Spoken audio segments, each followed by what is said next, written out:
Terima kasih Tuhan. Terima kasih untuk kehadiran-Mu di tengah-tengah kami. Pagi ini Tuhan, kami percaya Kau hadir, Kau segarkan kami, Kau kuatkan kami. Kami rindu hati kami dibakar oleh api cinta kepada Tuhan yang semakin hari semakin membara, semakin mengasihi Yesus setiap langkah hidup kami untuk memuliakan nama-Mu Tuhan. Terima kasih Bapa. Terima kasih, silakan Kau bicara untuk setiap kami. Kami izinkan Roh Kudus terus menegur dan mengingatkan kami.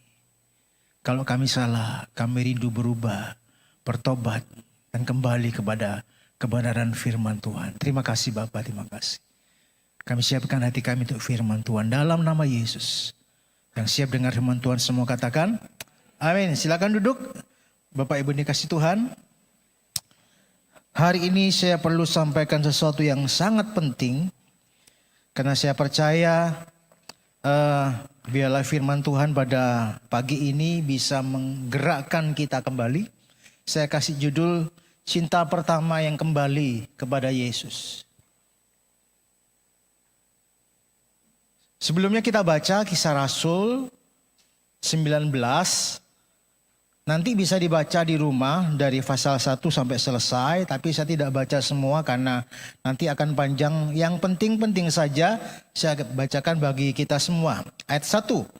Ketika Apolos masih di Korintus, Paulus sudah menjelajah daerah-daerah pedalaman dan tiba di Efesus. Di situ didapatinya beberapa murid. Katanya kepada mereka, sudahkah kamu menerima Roh Kudus ketika kamu menjadi percaya? Akan tetapi mereka menjawab dia, belum. Bahkan kami belum pernah mendengar bahwa ada Roh Kudus. Dan ketika Paulus menumpang tangan di atas mereka, turunlah Roh Kudus ke atas mereka dan mulailah mereka berkata-kata dalam bahasa roh dan bernubuat. Jumlah mereka adalah kira-kira 12 orang. Oleh Paulus mengadakan mujizat-mujizat yang luar biasa. Bahkan orang membawa sapu tangan dan kain yang pernah dipakai oleh Paulus dan melakukannya dan meletakkannya di atas orang-orang sakit. Maka lenyaplah penyakit mereka dan keluarlah roh-roh jahat. Ya, kalau kita baca nanti pada ayat 1 sampai ayat yang ke-12. Di situ lebih jelas diceritakan bagaimana ketika Paulus datang di Efesus. Di situ diceritakan bagaimana perkembangan jemaat yang ada di Efesus. Yang tadinya hanya 12 orang kata Alkitab. Tiba-tiba jemaat itu berkembang menjadi sangat luar biasa. Bahkan pekerjaan Roh Kudus yang dinyatakan di tempat itu di Efesus sangatlah luar biasa. Sampai hal-hal yang mujizat yang mungkin belum pernah kita lihat itu bisa terjadi. Dikatakan sapu tangan, kain yang pernah dipakai Paulus itu bisa menyembuhkan orang sakit. Jemaat yang 12 ini berkembang dan bertumbuh, mengalami pengetahuan Alkitab yang begitu luar biasa, mengalami kuasa Roh Kudus yang begitu luar biasa dan nyata, sehingga akhirnya Injil menyebar kemana-mana. Daerah sekitar sampai akhirnya seluruh Asia Kecil pada waktu itu boleh mendengar berita Injil. Hanya dalam waktu 2 tahun hasilnya seluruh Asia Kecil itu bisa mendengar firman Tuhan. Jemaat Efesus bertumbuh bukan karena gedungnya besar, bukan karena strategi pemasarannya hebat, bukan. Tetapi karena kuasa Roh Kudus dinyatakan dengan cara yang luar biasa lewat pelayanan mereka dan Paulus. Bahkan kalau saudara baca dalam kitab Efesus 4 ayat 11 sampai 12, di sana jelas diceritakan bahwa Paulus menyebut di jemaat di Efesus itu 5 jawatan lengkap itu ada. Ya, ada rasul, karunia rasul, ada nabi, pemberita Injil, gembala, dan pengajar. Kelima jawatan lengkap ini ada di Efesus. Sebuah jemaat yang misioner. Semangat menginjilnya luar biasa. Injil cepat diberitakan dengan dampak yang luar biasa. Itu jemaat Efesus di awal-awal pertumbuhan mereka. Setelah itu Alkitab tidak lagi menceritakan seperti apa jemaat Efesus. Sampai suatu hari datanglah firman Tuhan kepada Yohanes di Pulau Patmos, memberikan pesan, sampaikan firman Tuhan untuk jemaat di Efesus. Suatu firman Tuhan yang berbicara lewat Yohanes di Pulau Patmos untuk 7 jemaat Efesus, untuk ke-7 jemaat Allah. Salah satunya adalah jemaat di Efesus. Nanti bisa kita baca Wahyu 2 ayat 1 sampai 5. Apa pesan firman Tuhan untuk jemaat yang luar biasa ini, saudara? Nah, kita baca. Ada 3 bagian penting dari pesan firman Tuhan, saudara. Yang pertama, bagian yang pertama, pujian.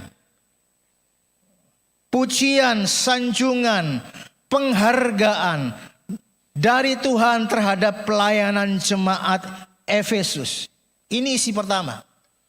Pujian, sanjungan, penghargaan dari Tuhan. Bukan dari manusia, dari Tuhan untuk semua pelayanan jemaat Efesus. Apa isinya?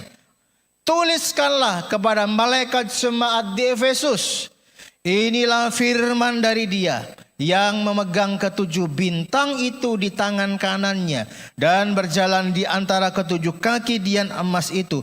Aku tahu segala pekerjaanmu, baik jerih payahmu maupun ketekunanmu. Aku tahu bahwa engkau tidak dapat sabar terhadap orang-orang jahat, bahwa engkau telah mencobai mereka yang menyebut dirinya rasul, tetapi yang sebenarnya tidak demikian, bahwa engkau telah mendapati mereka pendusta. Dan engkau tetap sabar dan menderita oleh karena namaku, dan engkau tidak mengenal lelah. Ini yang muji bukan manusia. Ini yang muji Tuhan sendiri. Betapa luar biasanya jemaat Efesus ini, saudara. Dari ayat-ayat ini kita bisa tahu seperti apa jemaat Efesus. Jemaat yang mau kerja keras. Jemaat yang tekun. Jemaat yang gak suka melihat orang-orang jahat. Benci melihat orang-orang jahat. Jemaat yang bisa membedakan. Oh, ini pengajaran yang benar. Oh, ini yang salah. Oh, ini nabi yang benar. Oh, ini nabi yang salah, nabi yang palsu. Jemaat Efesus tahu. Dia sangat ngerti. Kenapa? Karena dia belajar firman Tuhan. Jemaat ini belajar tentang firman Allah. Mereka punya pengetahuan yang luar biasa. Bahkan dikatakan mereka bisa membedakan roh. Mana yang di dalamnya benar-benar berasal dari roh Allah, mana yang bukan dari Tuhan, mana yang roh jahat dan sebagainya. Mereka jemaat yang punya kualitas luar biasa. Mereka sabar, mau menderita karena nama Tuhan. Kenapa? Karena pada zaman itu banyak orang-orang disiksa. Disalib, dipancung, dimasukkan ke singa. Orang-orang menderita, dan jemaat Efesus jemaat yang siap menderita bagi nama Tuhan. Jemaat yang tidak mengenal lelah. Ini 7 poin penting yang dipuji Tuhan oleh jemaat Efesus, oleh Tuhan kepada jemaat Efesus. Jemaat yang nyaris sempurna. Pelayanan mereka luar biasa. Pengajaran mereka luar biasa. Ketekunan mereka mempertahankan ajaran sehat luar biasa. Penderitaan mereka, pokoknya mereka siap untuk nama Tuhan. Saya yakin kalau gembala sidang punya model jemaat seperti ini pasti senang ya Pak Johan ya. Karena Pak jemaatnya luar biasa. Dewasa, semuanya kerja mati-matian untuk Tuhan. Jemaat yang ngerti firman. Ini jemaat yang luar biasa, nyaris sempurna. Ini yang dipuji Tuhan. Ini jemaat yang luar biasa. Tapi pesan Tuhan tidak sampai di situ, saudara. Ada bagian yang kedua yang disampaikan oleh Allah. Wahyu 2 ayat yang keempat. Namun demikian, perhatikan baik-baik. Ini penting sekali. Namun demikian, aku mencela engkau karena engkau telah meninggalkan kasih-Mu yang semula. Surat itu berisi celaan. Yang pertama pujian, yang kedua adalah celaan, teguran keras dari Tuhan untuk jemaat Efesus, gereja yang awalnya lahir dari api kasih kepada Tuhan yang luar biasa.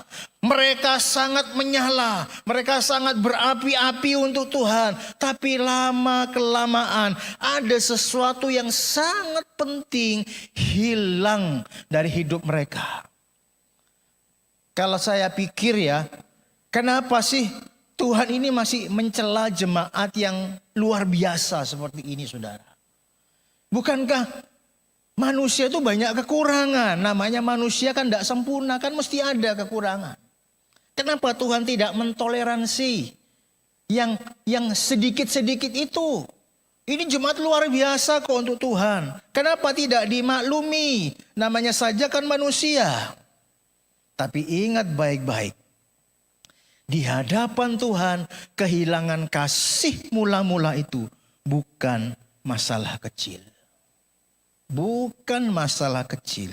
Di hadapan Allah kehilangan kasih mula-mula, first love, itu jauh lebih penting dari semua kerja keras mereka.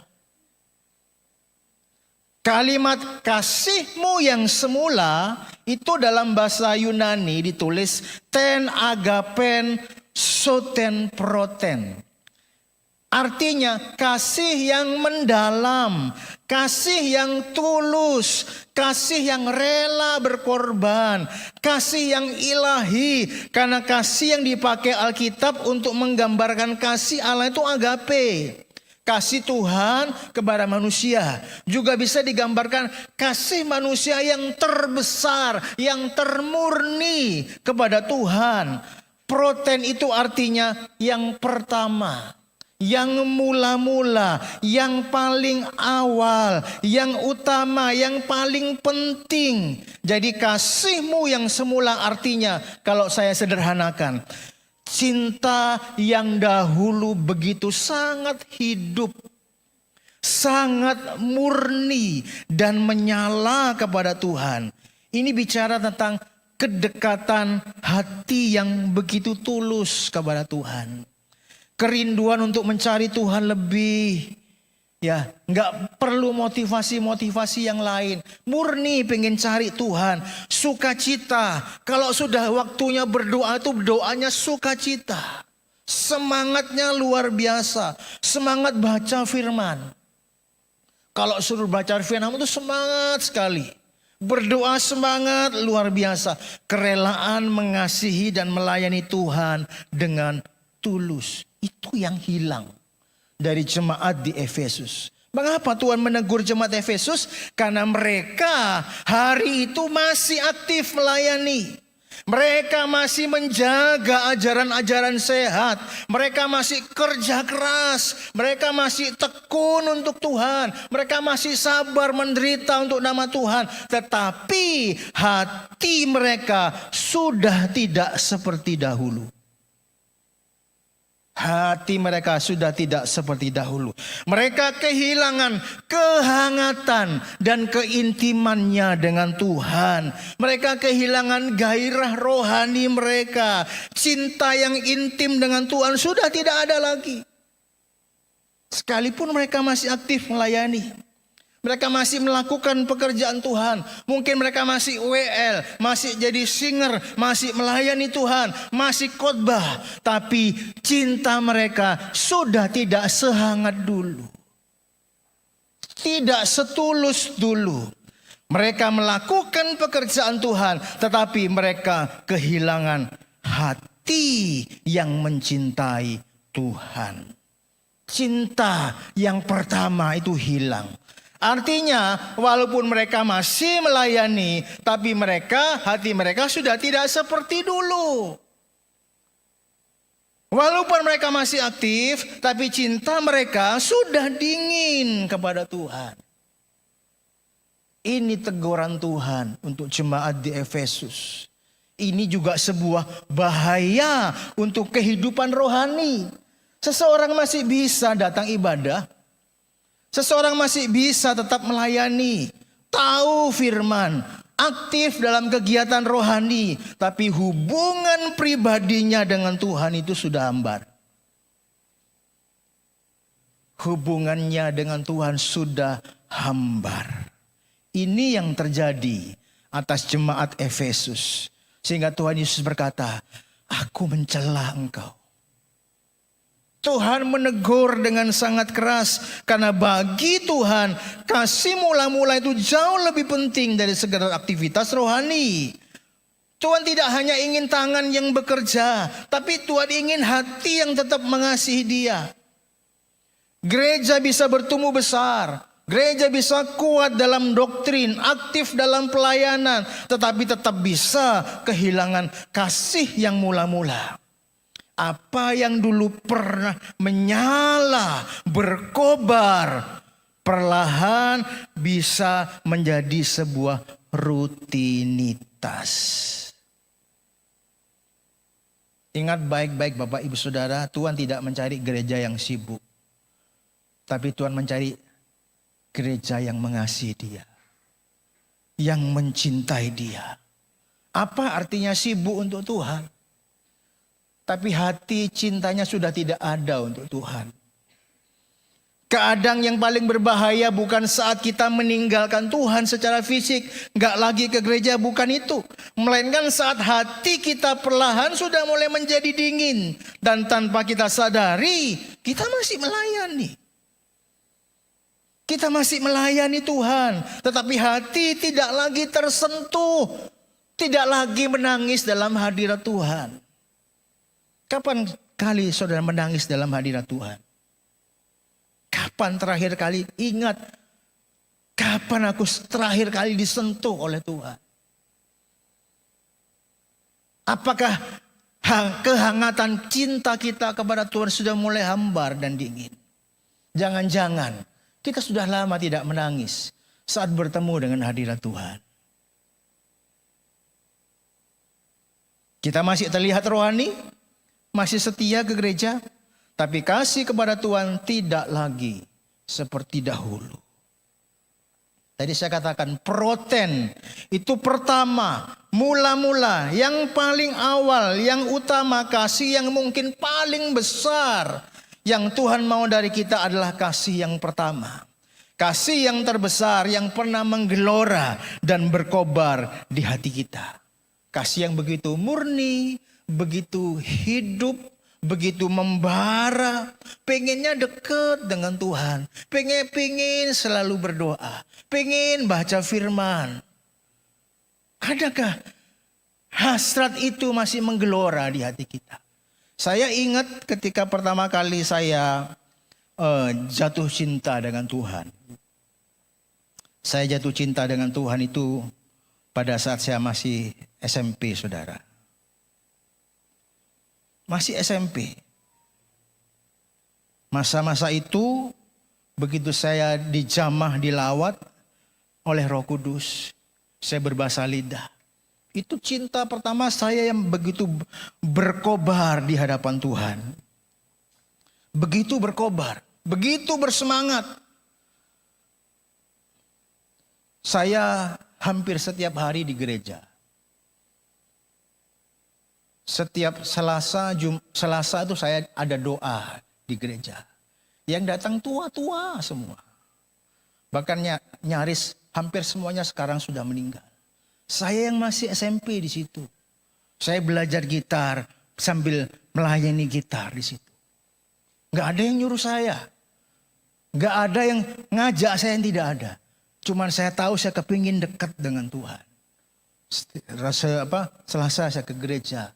Rebo siang pulang sekolah SMP saya langsung ke gereja. Karena di situ ada doa untuk ibadah sore. Saya berdoa, cuman berdua. Saya dengan seorang lagi sudah meninggal sekarang. Kadang sendirian saya, saudara. Berdoa untuk ibadah sore itu. Hari Kamis itu ada kelompok bertumbuh bersama. Didirikan oleh Bapak Yosia Abdi Saputra.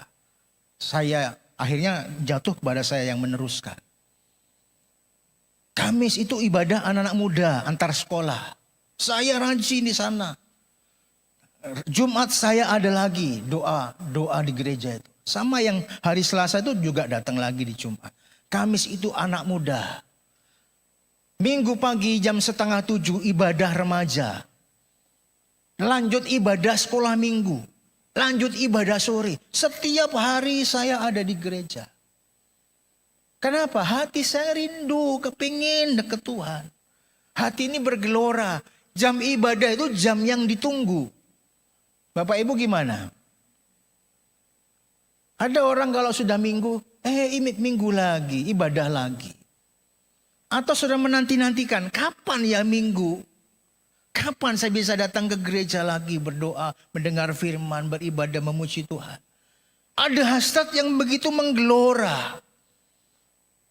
SMP saya sudah belajar Alkitab. Karena nggak bisa saya belajar sekolah sekuler. Nggak mungkin ya saya. Apalagi masih muda. Saya belajar sekolah Alkitab secara tertulis.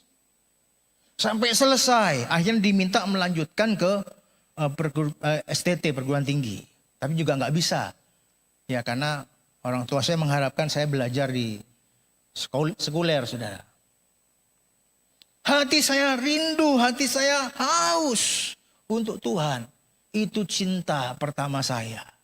Saya tidak tahu bagaimana cinta pertama saudara kepada Tuhan. Cinta yang tulus, cinta yang begitu hidup, cinta yang begitu murni. Adakah cinta itu masih ada di hati kita? Para WL, para singer, para pelayan-pelayan Tuhan. Apakah cinta itu masih menggelora kepada Tuhan?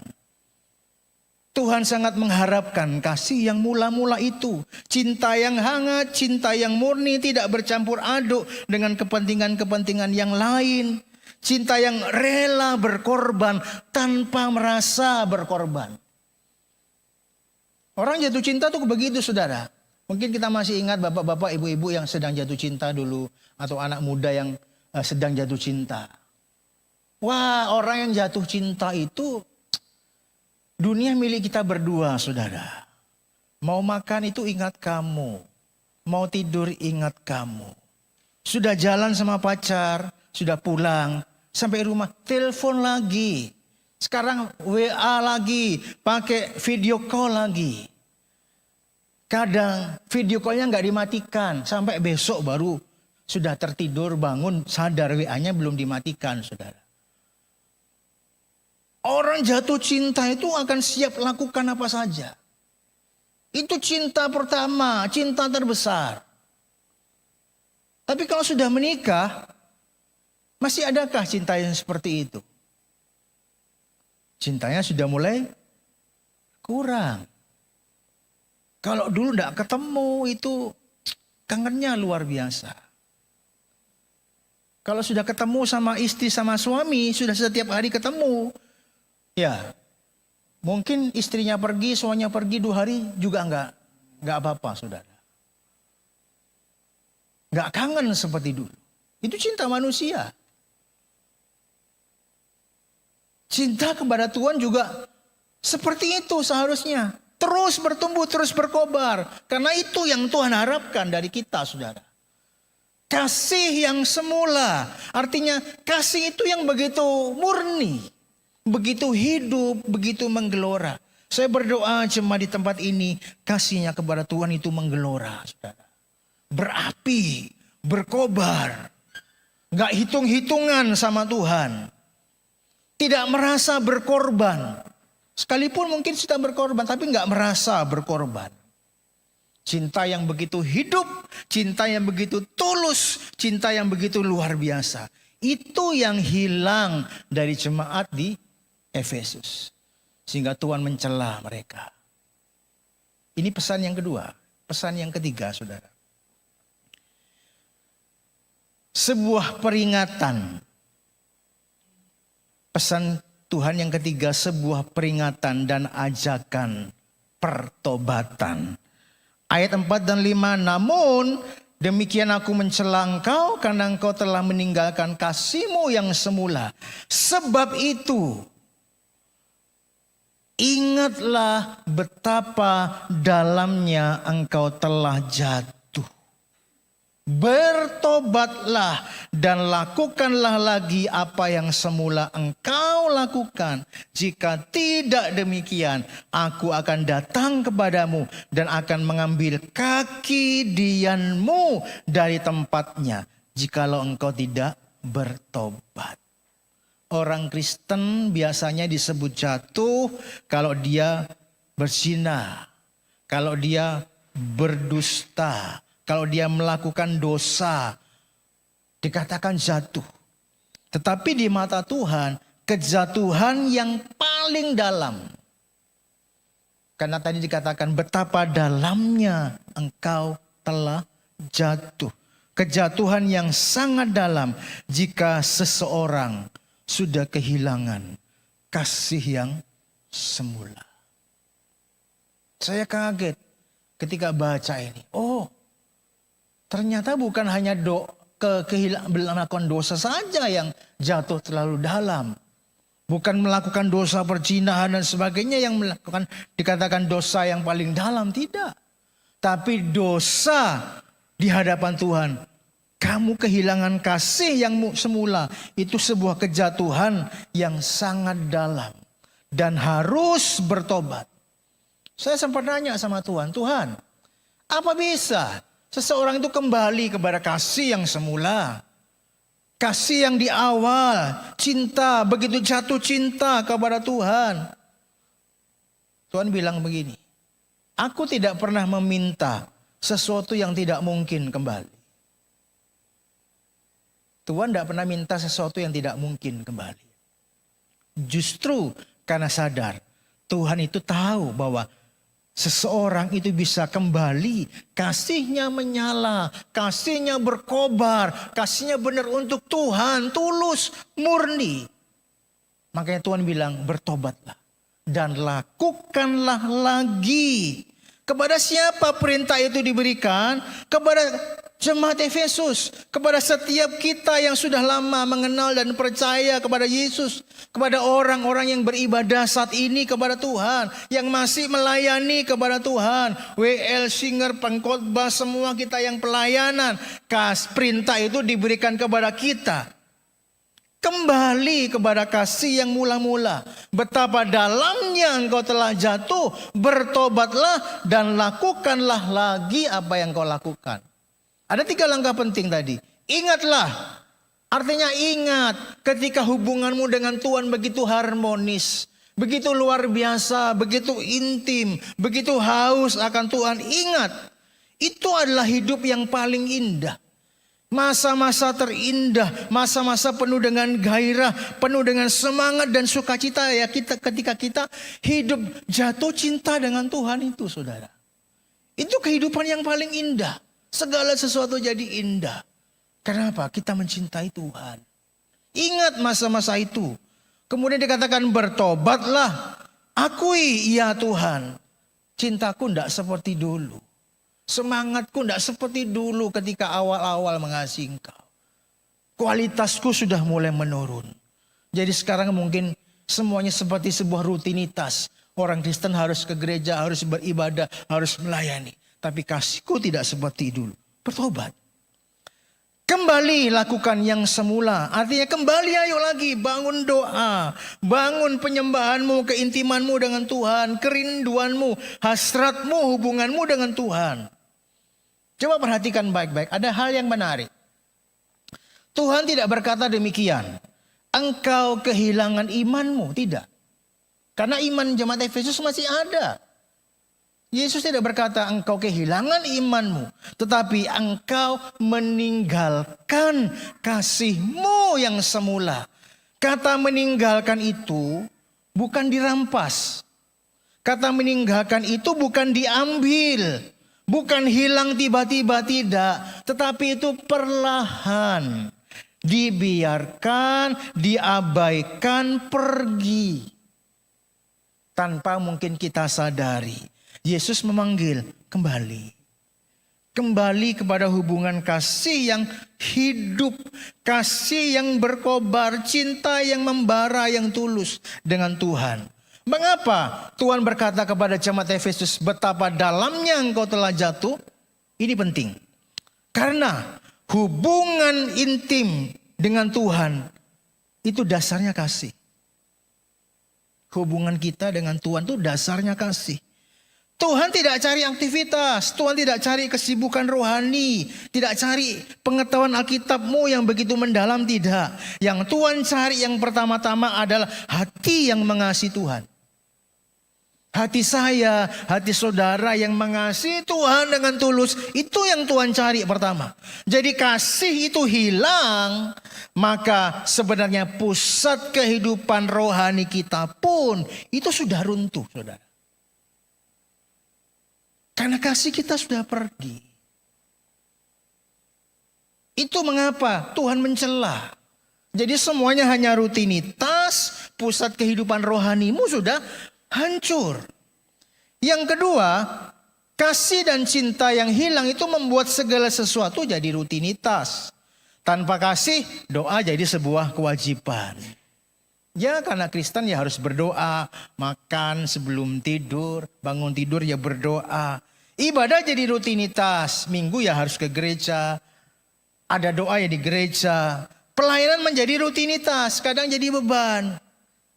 Tidak lagi bergairah, tidak lagi bersemangat. Orang bisa tetap sibuk untuk Tuhan, tapi tidak lagi menikmati hadirat Tuhan, tidak lagi menikmati Tuhan. Dan Tuhan tidak mau hubungan yang seperti ini berubah menjadi sebuah hubungan yang dingin, saudara. Bahaya terbesar bukan saat kita berhenti ke gereja, tetapi saat mulut masih memuji, tangan masih melayani, tapi hati kita tidak lagi dekat dengan Tuhan. Kehilangan kasih adalah awal dari kejatuhan yang lebih besar. Kalau orang sudah kasihnya kepada Tuhan sudah hilang, maka hilanglah juga sumber ketaatan dia. Orang kan bisa taat, bisa mengasihi Tuhan, bisa setia sama Tuhan kan karena dia mengasihi Tuhan. Sumber kekuatan rohani itu sumbernya dasarnya kasih kepada Tuhan. Ketika kasih mula-mula ini menjadi dingin, doa juga akhirnya mulai berkurang. Doa menjadi hambar, dosa mulai masuk tertarik kepada hal-hal yang duniawi. Akhirnya perlahan jatuh kepada dosa yang lebih dalam. Tuhan sedih melihat hati yang dingin, saudara. Karena kasih adalah nyawa dari kehidupan rohani. Tanpa kasih kepada Tuhan, semua aktivitas masih tetap bisa berjalan, tapi kehilangan kehidupan yang sejati. Apa dampaknya? Apa dampak orang yang sudah kehilangan kasih yang mula-mula? Jika tidak demikian, aku akan datang kepadamu dan aku akan mengambil kaki dianmu dari tempatnya jikalau engkau tidak bertobat. Tuhan tidak bicara tentang surga neraka, tidak, saudara. Tapi yang jelas ketika sebuah gereja sudah kehilangan kasih kepada Tuhan, Tuhan akan ambil kaki diannya. Apa itu kaki dian? Kaki dian itu tujuannya adalah untuk bersinar.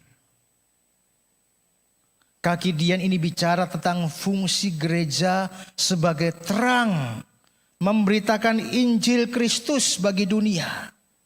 Ketika kaki dian bersinar di sebuah gereja, saya percaya gereja ini memberikan dampak, memberikan hasil yang positif, bersinar. Gereja berfungsi dengan baik, menceritakan tentang kasih kebaikan Tuhan, memberikan dampak yang besar. Tapi ketika kaki dian ini sudah diambil oleh Tuhan, gereja sudah tidak punya fungsi untuk bisa menjadi berkat. Karena kemuliaan Tuhan di dalam gereja sudah tidak ada. Kalau kaki dian sudah diambil, gereja sudah tidak bisa lagi berfungsi sebagai terang. Semua bersifat rutinitas.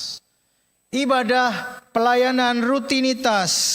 Sekalipun dalam gereja masih ada mimbar, masih ada kursi, masih ada sound system, jadwal ibadah, kegiatan ibadah, jemaat masih ada, pendetanya masih ada. Namun kemuliaan Tuhan sudah tidak ada di sana.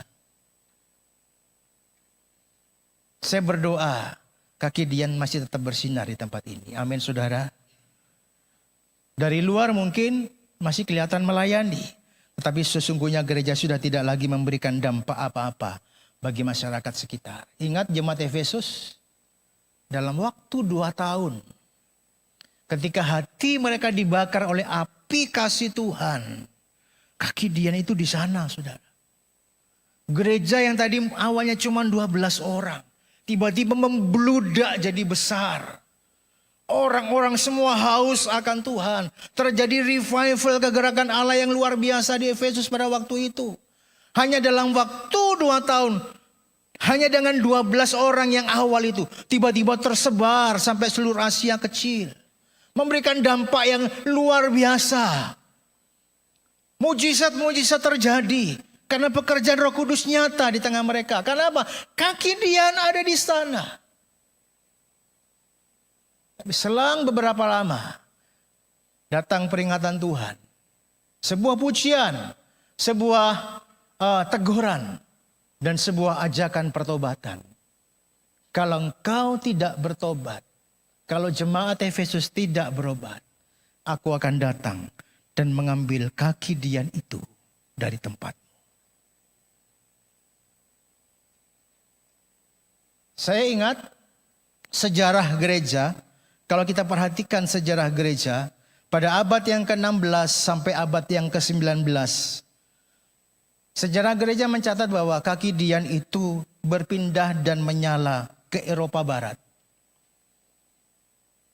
Sehingga ketika kaki Dian ada di Eropa Barat, banyak hal-hal yang luar biasa terjadi. Ya, kebangunan rohani di Inggris, pelayanan Wesley, kebangunan rohani di Wales. Itu terjadi kegerakan yang luar biasa memberikan dampak bagi dunia pada waktu itu. Kenapa? Kaki Dian ada di sana. Kemuliaan Tuhan ada di sana. Kuasa Roh Kudus bekerja dengan sangat yang luar biasa. Ya, Eropa menjadi sebuah pusat pengiriman misionaris terbesar di seluruh dunia pada waktu itu. Pada permulaan abad yang ke-20 sampai akhir abad yang ke-20, kaki Dian itu berpindah dari Eropa ke Amerika. Sehingga terjadilah namanya Azusa Street, Toronto Blessing. Banyak hal-hal yang luar biasa itu memberikan dampak yang luar biasa bagi dunia. Kenapa? Roh Kudus hadir dan bekerja dengan cara yang luar biasa. Kegerakan Pentakosta, lahir banyak penginjil yang luar biasa. Pada akhir abad yang ke-20, kaki Dian berpindah ke Korea Selatan. Kita tahu akhirnya ada banyak, kalau tidak salah itu 11 gereja terbesar di Asia, itu ada di Korea. Itu ada di Korea. Muncul Yongkichu, banyak. Semua luar biasa. Kenapa? Jemaatnya suka berdoa. Jemaatnya suka berdoa. Mereka mencintai Tuhan, mencintai firman Tuhan, mencintai hadirat Tuhan. Dan Roh Kudus bekerja dengan sangat luar biasa. Dan beberapa tahun terakhir saya mendengar juga dari Korea Selatan, juga para hamba-hamba Tuhan dari berbagai dunia mengatakan bahwa kaki Dian itu bergerak ke Indonesia. Tapi saya tahu bahwa tidak semua Indonesia dilawat Tuhan. Yang saya tahu menurut Alkitab, tempat di mana kasih mula-mula itu berkobar. Kasih mula-mula itu menyala dan berapi-api di situ. Pasti terjadi gerakan Tuhan yang luar biasa. Saya berdoa, hari ini ayo kita cek hidup kita. Apakah api itu masih menyala? Baru seminggu yang lalu kita merayakan hari Pentakosta. Saya percaya Roh Kudus hadir di tempat ini. Roh Kudus bekerja dengan cara yang luar biasa. Saya berdoa di tempat ini, kaki Dian hadir karena ada orang-orang yang hatinya menyala dan berkobar untuk Tuhan. Kalau hari ini kita melihat hati kita sudah mulai dingin, mulai suam. Hari ini minta kembali Roh Kudus hadir dan memenuhi hati kita, mencurahkan rohnya, menyegarkan kita kembali. Sehingga hati kita kembali bersemangat dan bergairah untuk Tuhan. Saya rindu di tempat ini terjadi lawatan Tuhan yang luar biasa. Karena Roh Kudus hadir dan bergerak dengan cara yang luar biasa lewat jemaat Tuhan di tempat ini. Amin saudara. Mari kita tundukkan kepala kita di hadapan Tuhan. Jamahlah kami, penuhi kami dengan kuasa Allah. Mari saudara kita berdiri. Mari arahkan hati kepada Tuhan. Angkat tangan, nyanyi dengan sungguh-sungguh. Rohmu Tuhan, ku buka hati menyembah-Mu Yesus.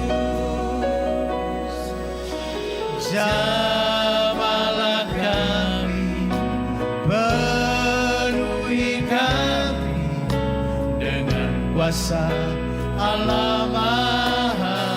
Lebih sungguh katakan buka hati untuk Roh-Mu Tuhan. Mari Roh Kudus Engkau hadir di tengah-tengah kami sekali lagi, membakar semangat dan gairah kami untuk Tuhan. Jamahlah kami, penuhi kami dengan kuasa Allah Maha Tinggi. Jamahlah kami, jamahlah kami, penuhi kami dengan kuasa Allah Maha Tinggi. Jamahlah kami, jamahlah kami, penuhi kami dengan kuasa Allah Maha Tinggi. Berikan sorak-sorai Maria bagi Tuhan.